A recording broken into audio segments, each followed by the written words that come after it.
নামাচার্য এবং শ্রী চৈতন্য মহাপ্রভুর চিরন্তন সহযোগী শ্রীল হরিদাস ঠাকুর। হরিদাস ঠাকুর ছিলেন একই সাথে পিতামহ ব্রহ্মা, প্রহ্লাদ মহারাজা এবং ঋচিকা মুনির পুত্র মহাতপা ব্রহ্মার সম্মিলিত অবতার। হরিদাস ঠাকুর 1449 সালে অঘ্রাণ মাসে শুক্লপক্ষের চতুর্থী তিথিতে বাংলাদেশের সাতক্ষীরা জেলার কেরাগাছি গ্রাম, বর্তমানে যার নাম বুড়ন গ্রাম, সেইখানে জন্মগ্রহণ করেছিলেন। তিনি ছিলেন চৈতন্যদেব মহাপ্রভুর থেকে 35 বছরের বড় এবং নিত্যানন্দ প্রভুর থেকে 23 বছরের বড়। পিতামহ ব্রহ্মা একবার শ্রীকৃষ্ণ সত্যি ভগবান কিনা পরীক্ষা করার জন্যে কৃষ্ণের সমস্ত গাভী, বাছুর, গোপালক চুরি করে সুমেরু পর্বতের গুহায় লুকিয়ে রেখেছিলেন। 1 বছর পর ফিরে এসে ব্রহ্মা দেখেন সেই সমস্ত চুরি করা গাভী, বাছুর এবং গোপালক শ্রীকৃষ্ণের সাথেই অবস্থান করছে। পিতামহ ব্রহ্মা তখন শ্রীকৃষ্ণের কাছে এসে তাঁর কৃতকর্মের জন্যে ক্ষমা চান। ভগবান শ্রীকৃষ্ণ পিতামহ ব্রহ্মাকে বলেছিলেন পরবর্তীকালে তিনি জড়জগতে আবির্ভূত হলে ব্রহ্মা তাঁর ঘনিষ্ঠ সঙ্গী হবেন। সেই হিসেবে শ্রীকৃষ্ণ চৈতন্য মহাপ্রভু রূপে আবির্ভূত হয়েছিলেন এবং ব্রহ্মা হরিদাস ঠাকুর হিসেবে অবতীর্ণ হয়ে কৃষ্ণ নামের মহিমাকে ব্যাপকভাবে প্রচার করেছিলেন। এই কথা শ্রী নিত্যানন্দ দাশের প্রেমবিলাস গ্রন্থ থেকে জানা যায়। ঋচিকা মুনির পুত্র মহাতপা ব্রহ্মা তুলসী পাতা না ধুয়ে পিতাকে দিয়েছিলেন ভগবানের উদ্দেশ্যে নিবেদনের জন্য। তাই পিতৃশাপে তিনি নিম্নকুলে জন্মগ্রহণ করেছিলেন। আবার বর্ণিত আছে শ্রী প্রহ্লাদ মহারাজ অর্চনায় মগ্ন থাকার জন্যে মহাভাগবত চতুষ্কুমারের যথাযোগ্য আপ্যায়ন করতে পারেননি। এই অপরাধের জন্যে ভগবান শ্রী বিষ্ণু অভিশাপ দিয়েছিলেন প্রহ্লাদ কলিযুগে নিম্ন পরিবারে ভূতলে জন্মগ্রহণ করবে। এইভাবে আদিদেব ব্রহ্মা, ঋচিকা পুত্র মহাতপা ব্রহ্মা এবং শ্রী প্রহ্লাদ মহারাজ কলিযুগে নিম্নকুলে হরিনামের আচার্য শ্রীল হরিদাস ঠাকুর রূপে অবতীর্ণ হয়েছিলেন। হরিদাস ঠাকুরের পিতার নাম ছিল খানাউল্লাহ কাজী। বাল্যকালে তার নাম ছিল হারেশ। বাল্যকালে তার পিতামাতার মৃত্যু হয়েছিল। আবার কথিত আছে তার পিতার নাম ছিল সুমতি মিশ্র এবং মায়ের নাম ছিল গৌরী দেবী। হরিদাসের বয়স যখন 2 মাস, সেই সময় তার পিতা পরলোক গমন করেছিলেন। মাতা গৌরী দেবী স্বামীর চিতায় সহমরণ বরণ করেছিলেন। সেই সময় শিশু হরিদাসের লালন পালনের জন্য কেউ এগিয়ে না আসায় পিতা সুমতি মিশ্রের ঘনিষ্ঠ বন্ধু চাষি হাবিবুল্লাহ কাজী হরিদাস ঠাকুরের দায়িত্ব গ্রহণ করেছিলেন। হাবিবুল্লাহ কাজী স্ত্রীর আদর যত্নে হরিদাস লালিত পালিত হয়েছিলেন। মুসলমানের ঘরে প্রতিপালন হবার জন্যে তাকে যবন হরিদাসও বলা হয়। বাল্যকাল থেকে কৈশোরে পদার্পণ করার পর পালক পিতা হাবিবুল্লাহ কাজী তাকে গরু চড়ানোর কাজে নিয়োগ করেন। কিন্তু বয়স বাড়ার সাথে সাথে হরিদাস অন্তরে কৃষ্ণ প্রেম ও ভক্তির প্রবল আকর্ষণ অনুভব করতে থাকেন। যেখানেই হরিনাম সংকীর্তন হতো, প্রভু হরিদাস সেখানে ছুটে যেতেন। সারাদিন বিভোর হয়ে উচ্চৈঃস্বরে হরিনাম কীর্তন করতেন।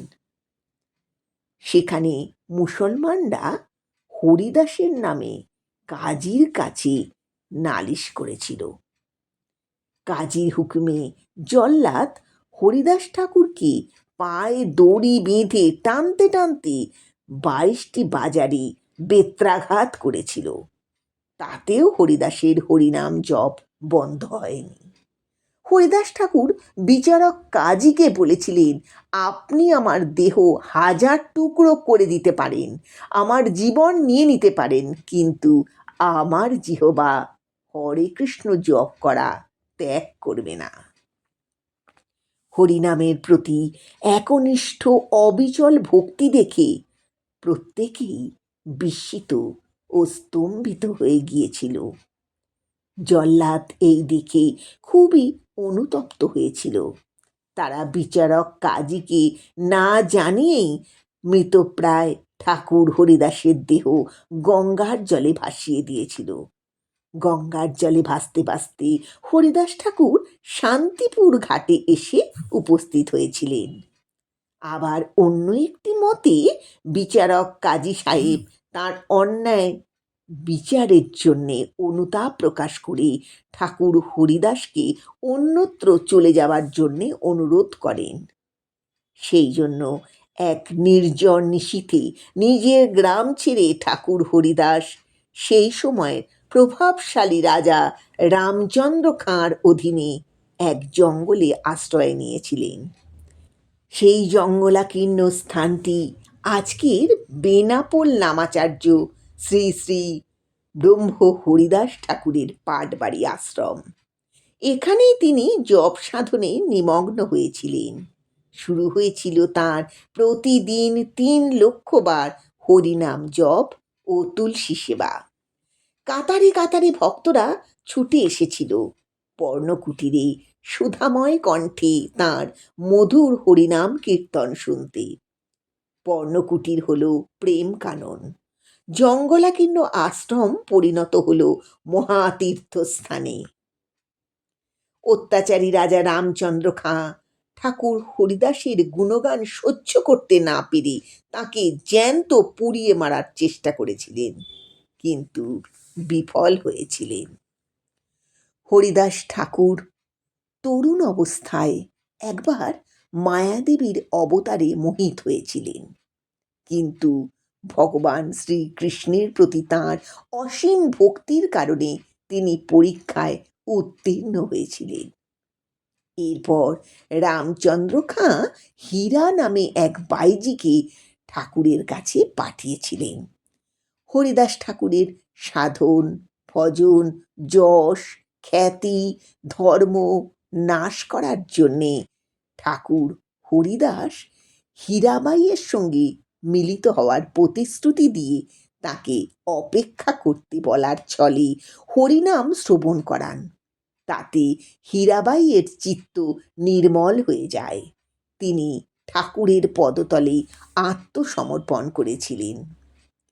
সমস্ত চক্রান্ত ব্যর্থ করে হীরাবাই তাঁর পেশা ত্যাগ করে হরিদাস ঠাকুরের আদেশে সমস্ত সম্পত্তি ব্রাহ্মণদের দান করে দিয়ে হরিনাম মহামন্ত্রে দীক্ষিত হয়ে হরিদাস ঠাকুরের শিষ্যত্ব গ্রহণ করে পরম বৈষ্ণবী হয়ে যান। এক বস্ত্রে মুণ্ডিত মস্তকে প্রতিদিন লক্ষ নাম জপের আদর্শ স্থাপন করে লক্ষ হীরা নামে পরিচিতা হয়েছিলেন। অপরদিকে রামচন্দ্র খাঁ হরিদাস ঠাকুরের জীবন নষ্ট করার চেষ্টা করে অপরাধ করেছিলেন। মুসলিম শাসকের লোকেরা তার বাড়ি লুট করে সমস্ত সম্পদ এবং পরিবারের লোকেদেরও অপহরণ করে নিয়ে গিয়েছিল। হরিদাস ঠাকুর প্রসঙ্গে অনেক জনশ্রুতি আছে। একবার হরিদাস ঠাকুর হুগলি জেলার সপ্তগ্রামে এক ধর্মীয় সমাবেশে যোগ দিতে এসে হরিনামের মহিমা নিয়ে আলোচনা করছিলেন। সেখানে হরিদাস ঠাকুর বলেছিলেন, পবিত্র নামের আভাস দ্বারাও যে কেউ সহজে মুক্তি লাভ করতে পারে। সেই সময় অরিন্দা বা গোপাল চক্রবর্তী নামে এক ব্যক্তি হরিদাস ঠাকুরের বক্তব্যের বিরোধিতা করে তাকে পাগল বলেছিলেন। এতে অরিন্দা, যার অধীনে কাজ করতেন, তিনি অরিন্দাকে বরখাস্ত করেছিলেন। 3 দিন পরে কুষ্ঠরোগে আক্রান্ত হয়ে অরিন্দার নাক গলে গিয়েছিল। পরে ওই ব্যক্তি চৈতন্য মহাপ্রভুর শরণ নিয়ে কুষ্ঠরোগ থেকে মুক্তি পেয়েছিলেন। হরিদাস ঠাকুর ফুলিয়ায় বিরাট এক গাছের গোড়ায় গর্তের মতো ফাঁপা গুহায় থাকতেন এবং হরিনাম জপ করতেন। এই গাছে এক বিষধর সাপও বাস করত। সেই সাপের ভয়ে ভক্তরা সেখানে আসতে ভয় পেত।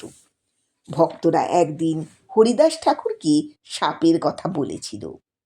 ভক্তদের দুরবস্থা দেখে হরিদাস ঠাকুর সেই সাপটিকে ডেকে বললেন, আপনি এখান থেকে চলে যান, না হলে আমি এখান থেকে চলে যাব। ঠাকুরের কথা শুনে সাপটি তৎক্ষণাৎ হরিদাস ঠাকুরকে নমস্কার করে অন্যত্র চলে গেল। ফুলিয়ায় থাকাকালীন হরিদাস ঠাকুর বিশিষ্ট বৈষ্ণব সাধক শ্রী অদ্বৈত আচার্যের সান্নিধ্যে এসেছিলেন। অদ্বৈত আচার্যই তার নামকরণ করেছিলেন হরিদাস, অর্থাৎ কৃষ্ণের দাস। তিনি হরিদাসকে কৃষ্ণের নাম আবৃত্তি করার নির্দেশ দিয়েছিলেন। অদ্বৈত আচার্য বলেছিলেন, কৃষ্ণ সর্বদা হরিদাসের প্রতি দয়া দেখান। শান্তিপুরে অদ্বৈত আচার্য হরিদাস ঠাকুরকে পেয়ে খুব আনন্দিত হয়েছিলেন। প্রতিদিন তারা ভক্তি কথা আলোচনা করতেন। অদ্বৈত আচার্য হরিদাস ঠাকুরকে প্রাণের অধিক ভালোবাসতেন। হরিদাস ঠাকুর প্রতিদিন অদ্বৈত গৃহে প্রসাদ পেতেন। একদিন অদ্বৈত আচার্যের পিতার শ্রাদ্ধ দিবসে তিনি গ্রামের সকল ব্রাহ্মণকে নিমন্ত্রণ করলেন, কিন্তু সবথেকে বিশেষ শ্রাদ্ধ পাত্রটি তিনি অব্রাহ্মণ কুলে আবির্ভূত হরিদাস ঠাকুরকে দিয়েছিলেন, যেটি সাধারণত শ্রেষ্ঠ ব্রাহ্মণকে দেওয়া হয়।